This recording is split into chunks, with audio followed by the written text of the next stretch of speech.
On dirait que c'est éternel en fait. C'est un paysage, oui, absolument immuable. On a l'impression de vivre des temps les plus reculés, hein. Ça se trouve devant une nature complètement pure, où malgré tout le temps a pu marquer par l'effondrement de toutes ces ornières qu'on voit, de toutes ces crevasses qui sont là dans toutes les strates de ces collines.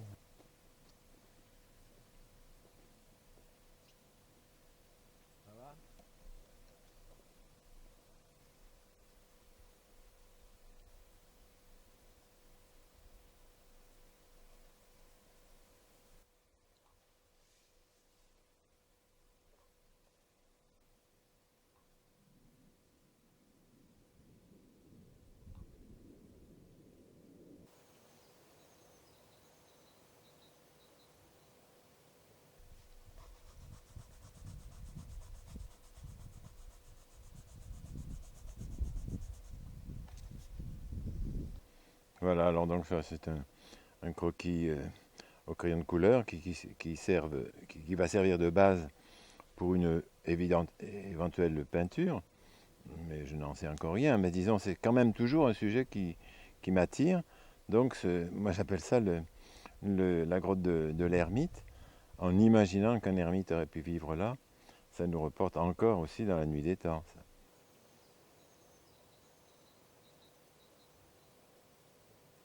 C'est ça qui m'attire, ce côté très désolé, très aride, au fond, la sécheresse.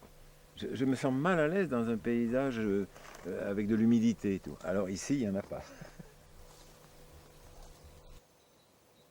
C'est au cours de promenade à travers tout ce paysage que je trouve des idées qui tout d'un coup m'illuminent parce que c'est tout d'un coup une chose qui se projette sur moi et j'ai envie non pas de faire une description de ce paysage, mais de me sentir à l'unisson avec lui, c'est-à-dire vivre avec.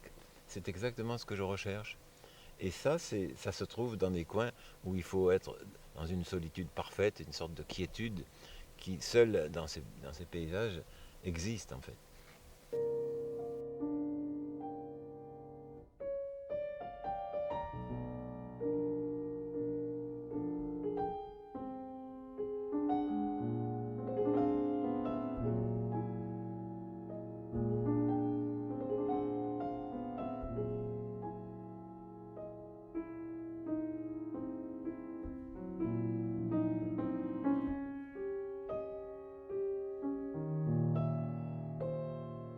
Me voilà encore une petite falaise rocheuse qui, pour moi, a des signes comparables à une calligraphie. On peut y trouver tout ce que l'on veut, un peu comme ce que disait Vinci, d'ailleurs je crois qu'il le disait, qu'on peut trouver tout ce que l'on désire sur un caillou, une pierre, et on peut y trouver tout un monde, et c'est vrai.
Comment tu commences une toile? Par quoi tu commences?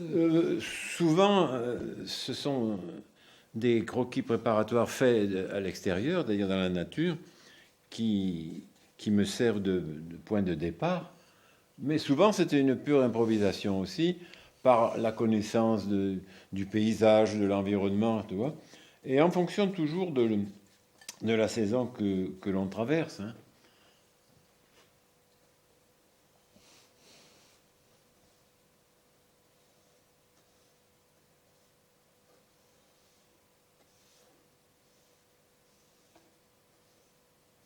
On va mettre un peu plus de chaleur là.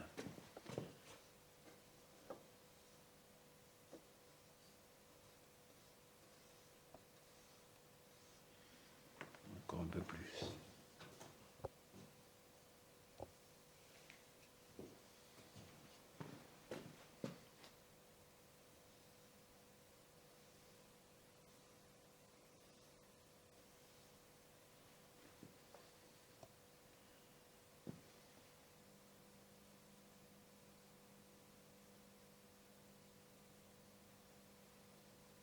Comment tu travailles? Est-ce que tu fais un tableau en continuité ou est-ce que tu en entreprends plusieurs? En général, j'en entreprends plusieurs, oui, à la fois. Là, en ce moment, il y a les cactus. Derrière, il y a derrière le chevalet, il y a une troupe de chameaux qui est inspirée directement des visions que j'ai encore dans ma tête du Maroc. Et, et puis en même temps, le rocher de Saint-Mé qui s'avance petit à petit. Si tu veux, ça avance par paliers. Euh, il y a d'abord une satisfaction presque immédiate du départ, et puis après, de plus en plus, ça devient complexe, de plus en plus, ça devient serré, la position de chaque couleur étant juste limitée à une surface, et c'est terrible d'arriver justement à organiser cette surface et à faire que l'équilibre se fasse. Il faut que j'enlève ça, voilà.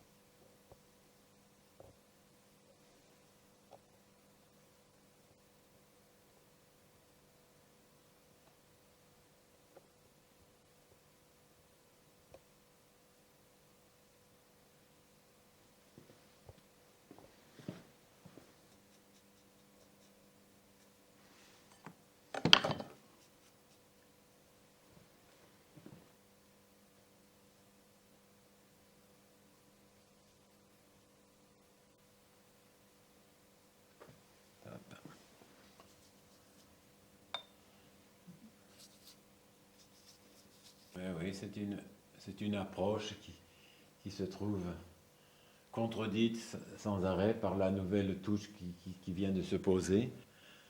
Est-ce qu'on est en face d'une possibilité de tenir jusqu'au bout une idée, une permanence de ce que l'on souhaite? Mais après, l'ouvrage vous dicte autre chose, si tu veux.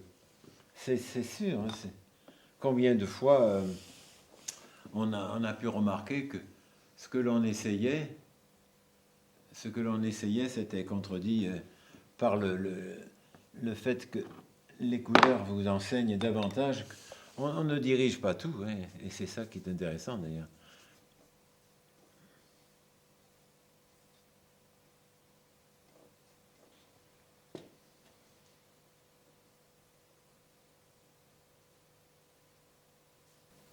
D'ailleurs, on ne sait jamais où ça mène, hein, la peinture.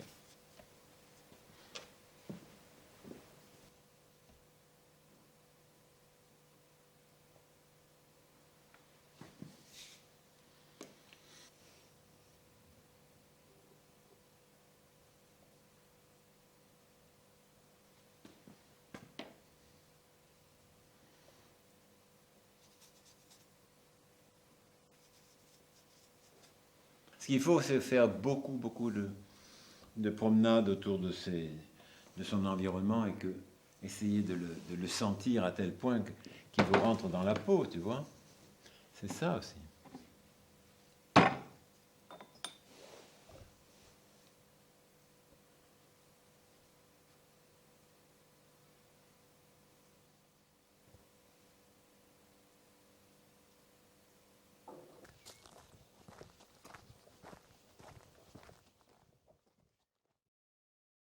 un de mes paysages favoris.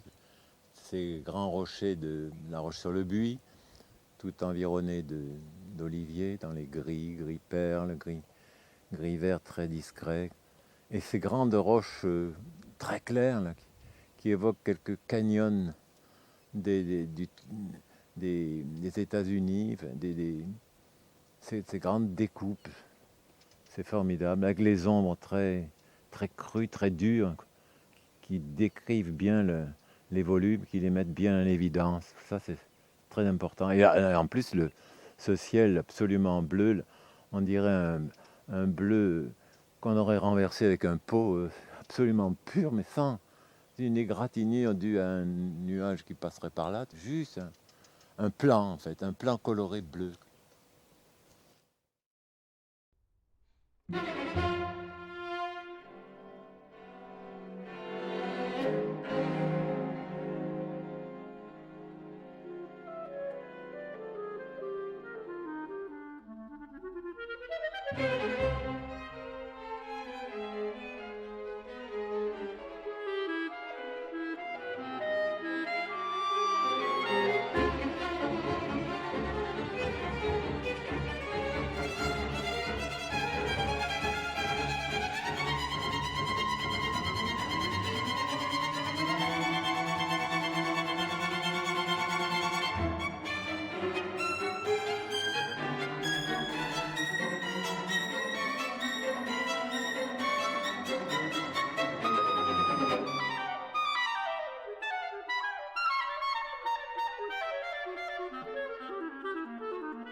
Voilà, ça c'est une toile 1948, tu vois.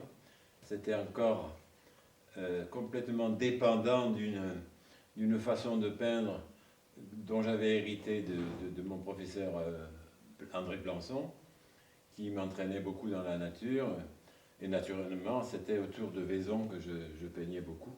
Mais déjà, on sent poindre le goût des rochers, là, tu vois, toutes ces découpes qu'on va retrouver à peu près tout le long de ma peinture, ce goût des lieux escarpés, tu vois, très rocailleux. Tu vois. Voilà, ça c'est une toile de donc 1948, je te disais, au début du printemps, 48. Voilà, c'est une huile. Voici, donc on va la mettre là.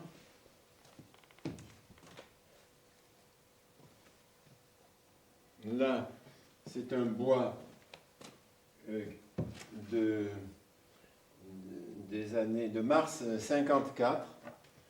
Et alors là, il s'agit d'une expression qui est très voisine de toutes ces expressions qu'on dit non figuratives, mais qui quand même s'expriment à travers le besoin de rencontre avec la nature. Là, il s'agit d'une sorte de pousse, d'arbre, si l'on veut, et c'est encore très printanier, quoi. C'est-à-dire, ce bleu signifie le ciel, et l'arbre, la montée comme une montée de sève, quoi, tu vois.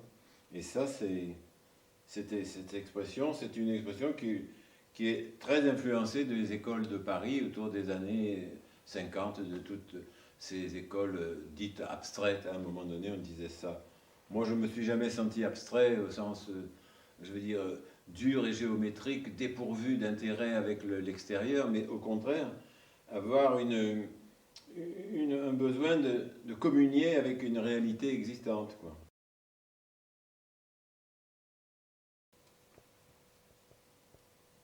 Et le choix de l'avoir peint sur bois. Sur bois. Bon, c'était l'occasion d'avoir une planche. Et je voulais aussi que cette planche, si tu veux, signifie aussi quelque chose de proche de la nature. Le bois naturel dans sa forme, qui n'a aucune géométrie. Tu vois, c'est brutal comme taille de bois. Hein. C'est une planche qui avait dû servir à d'autres usages et qui, là, était en l'occurrence très utile pour m'exprimer là-dessus. Tu vois. Mais c'était pas c'était quand même... L'usage du bois, c'est pas ce que je préconise davantage que par rapport aux toiles. J'aime bien peindre sur toile, sur panneau, mais là, c'était sur une planche. Je l'enlève, là. Oui. Alors, là, on est en 73. C'est une sorte d'attaque, d'atteinte à toute l'agriculture chimique, tu sais, qui pulvérise partout des produits chimiques et qui commence déjà à déséquilibrer tout le monde dans lequel on vit et qui aujourd'hui, on va commencer à le payer, ça aussi. Et ça, c'était tout à fait en cours. Dans les années 70, les hommes se masquaient pour éviter tout contact avec leurs produits. Donc ils étaient parfaitement conscients que ce produit était nocif, hein, parce qu'autrement ils seraient restés la face au soleil. Hein. Ils étaient cachés dans des masques, on dirait des scaphandriers, ces gens. Voilà, ça c'est une huile de cette époque-là, 73.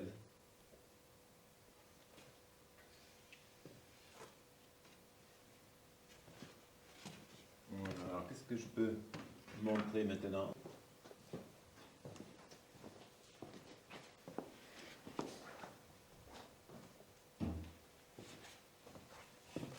Voilà, celle-là, ça s'appelle carte d'identité foliaire. Tu vois, je prenais une feuille, une tige, et je crois que c'est le frêne, oui. C'est une feuille de frêne. Donc, si tu veux, c'était un peu cette peur que j'ai toujours ressentie de voir disparaître tout le monde végétal, aussi bien que le monde humain. Et ça s'entend que si le monde végétal disparaît, nous aussi on disparaît. Hein. C'est pas le propre du végétal seulement. Mais c'était un peu cette crainte. Donc c'est une huile de 77, ça, tu vois. Il y a toujours eu le souci du rapport avec la nature environnante. Hein. Voilà. Donc une sorte de description des différents éléments entre la tige, la feuille, le fruit. Voilà. Ça c'est le frêne. En voilà encore une.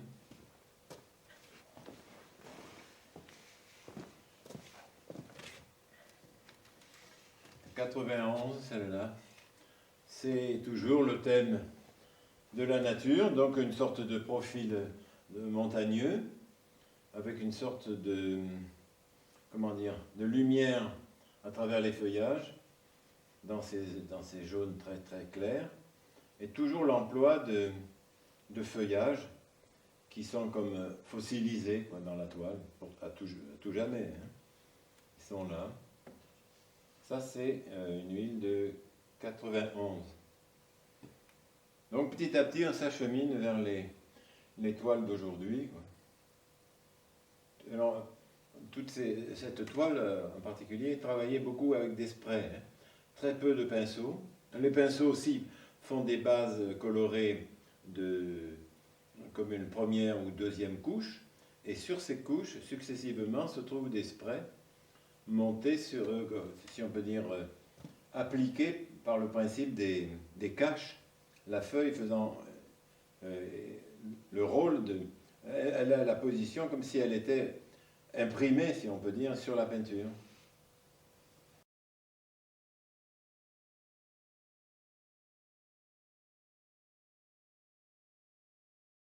Très bien.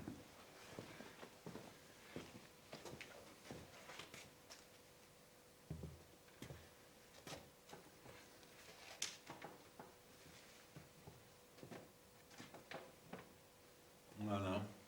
Ici, c'est comment dire, c'est comme une écriture, comme des hiéroglyphes qui signifient les montagnes environnantes. Et puis, au centre de cette circonférence, il y a le sigle de la feuille. C'est toujours le problème végétation et structure où s'établit la végétation. Tu vois. C'est toujours ça. Celle-là, je vais la mettre à l'expo de Carpentras.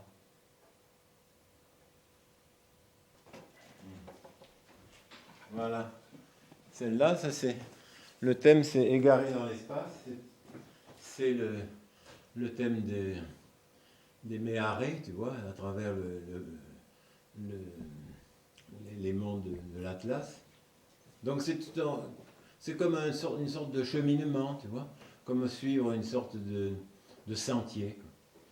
Et ça, c'est un peu le travail que j'aime faire actuellement.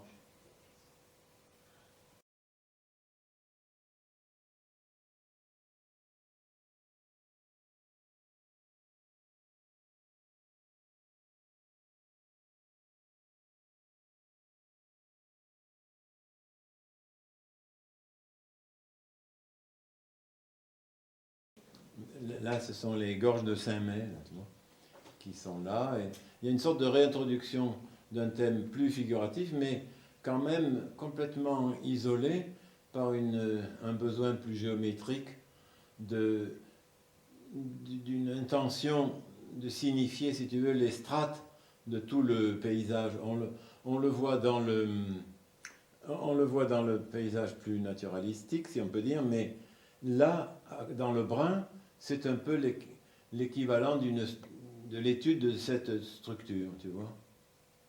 Voilà, c'est ce que j'ai voulu exprimer.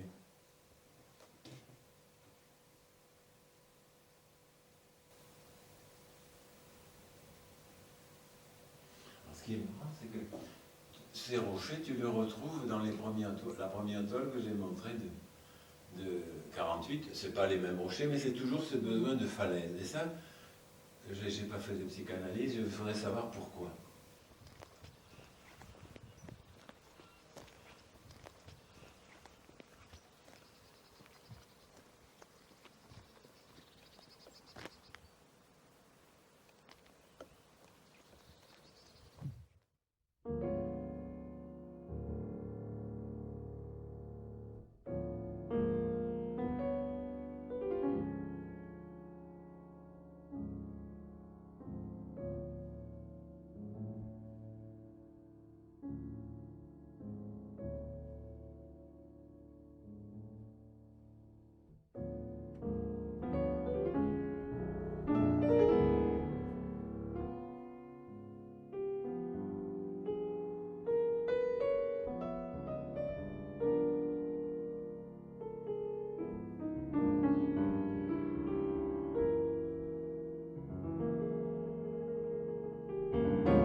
Bon, là c'est une esquisse du Maroc.